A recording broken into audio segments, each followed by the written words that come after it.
Hi there, I'm Emanuele Menegatti, professor of labor law at the University of Bologna. It's really nice to virtually meet you. And first of all, I would like to thank my dear friend and colleague, Professor Tamas Gilavari, for inviting me to give a short speech in his labor law class. Tamas asked me to give you a picture of the situation in Italy in the first place. And as I'm sure you know, the situation here is very complicated. According to the last figures, we have more than 40,000 people infected by the virus, and around 4,000 people died, at the moment more than in China. Most of them are old people, and that could probably explain why in Italy the death toll is so high, since we have the second oldest population in the world. However, I must be honest, this is not a whole story. Even people of my age and even younger than me sometimes need intensive care.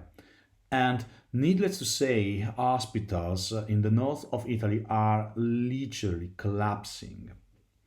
I personally live in one of the most affected regions, Emilia Romagna, and we are here in a almost complete lockdown.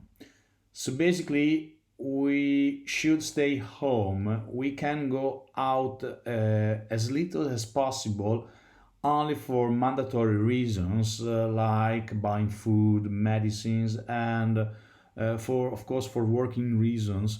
But most of the companies have already closed down their activities.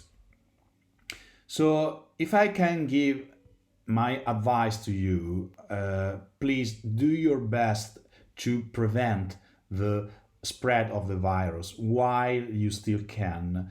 So, reduce your social interactions, reduce gathering, avoid gathering at all, and stay home as much as you can. This is exactly what we are told every day. Perhaps you won't believe it, but even locked at home, you can do a lot of things. Things you would never have imagined before. I'm referring to sport. For example, I discovered I can practice my favorite sport from this video.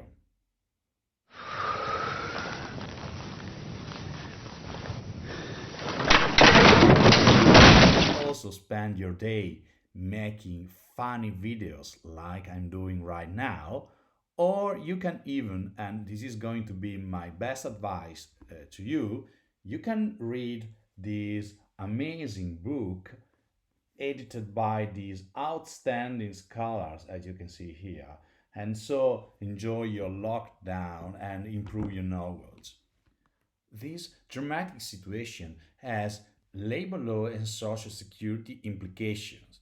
The first, quite obvious consequence concerns a massive use of social shock absorbers.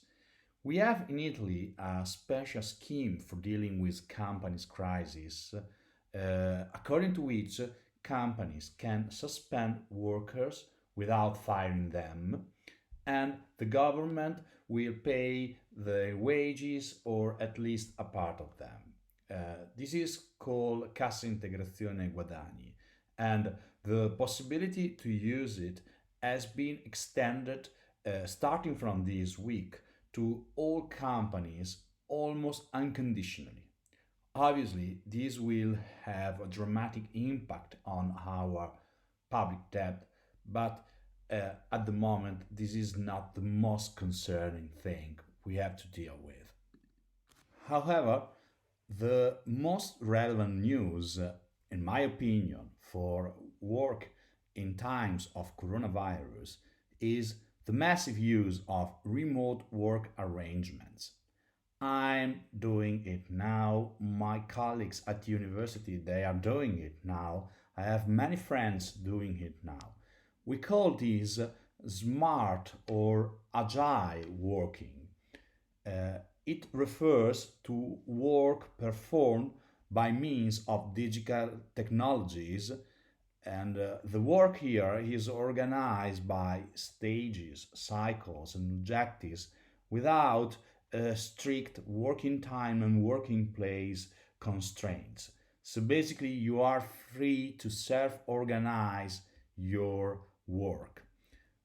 Remote working, of course, can be boring because you miss all the interaction with your colleagues. However, there are also positive aspects. First of all, you don't have to meet your boss. But most importantly, in this period, this is the only way for performing work in many companies. So, thanks to smart working, we can keep companies alive and at the same time, we can contain the spread of the virus. Of course, smart working it's not suitable for all kind of work activities. However, as you know, Italians are very creative and we have been able to adapt it to various professions. Look for example at this picture. You can see here in this picture we have a bricklayer in Bergamo, which is the most affected area in this period, that has been able to organize his work activity from home. So, this is a new kind of smart working. Also, outside of an emergency, remote work is a good opportunity for workers indeed, providing them with more autonomy and flexibility. For example, they can set up their working place literally everywhere, like outdoor, at the beach, in a bar, just making sure they are able to give the expected results. Moreover, remote working allows a better work life balance, granting more time for your family and friends in place of commuting in rush hour. It is. Oh! Bimbi, sto lavorando. Sorry, sorry. I'll be right back. Just a moment. Sorry, sorry.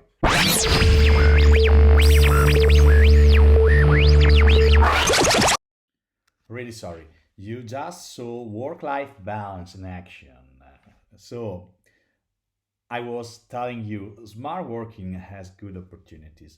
And good opportunities are also related to the positive externalities of smart working. It helps containing the traffic and all the implications related to traffic for people and especially for the environment. It helps companies saving money on rents with a positive impact on the rental market, which would become more reasonable, more affordable.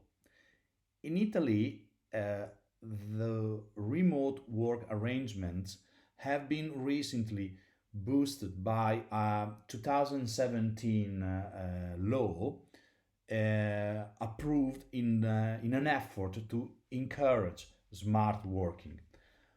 However, it has not been so far very popular.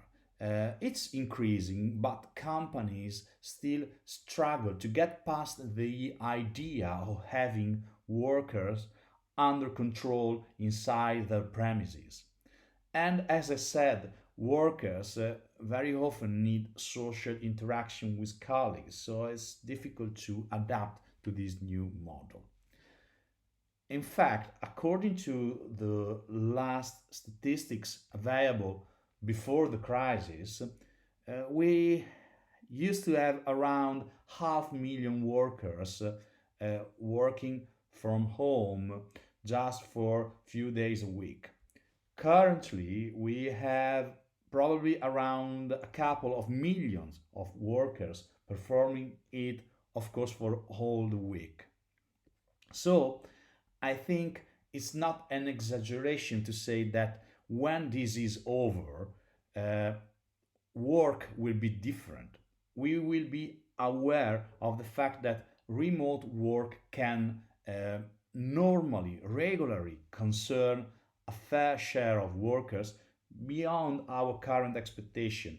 So I think we will be able to build better working arrangement and better working environment.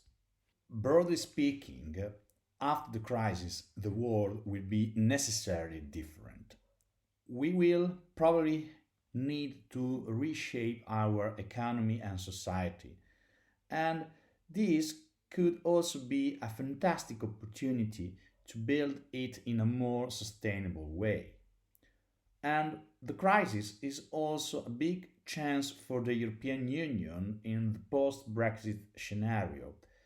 The European Union should prove to be able, right in this moment, to stand together and manage this very difficult situation. If the European institution prove to be able to do that, I'm sure we will move to another stage of the integration with a more cohesive and efficient and social union. We will see. In the meantime, just a big hug from Italy. Uh, I wish you all the best. Please stay healthy and take care. Hope to meet you soon in person in Budapest, and thank you very much for your attention.